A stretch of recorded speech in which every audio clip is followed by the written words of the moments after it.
With this arm type, it is necessary to remove the pre-attached adapter on the wiper blade and replace it as follows with adapter BC. Identify the release tab for the pre-attached adapter. Press the tab down with your thumb while pushing the pre-attached adapter back toward the release tab. The adapter will disengage from the blade. Discard it. Locate adapter BC. Lower adapter BC into the cavity in the top of the blade. Slide adapter BC in the opposite direction of the release tab until it clicks in place. Adapter BC must lock onto the blade before proceeding to the next step.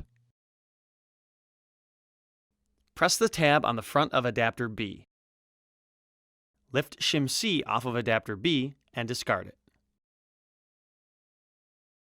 Hold your thumb firmly on the front of the adapter, raising the back end up. Align the side arm tabs with the side tabs on the back end of the adapter and raise the blade into the underside of the arm.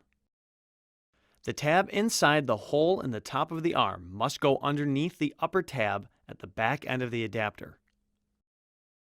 Rotate the blade up until the tip of the arm locks underneath the adapter tab. The adapter must lock onto the arm where indicated. Before use, make sure the wiper blade and adapter are locked onto the wiper arm.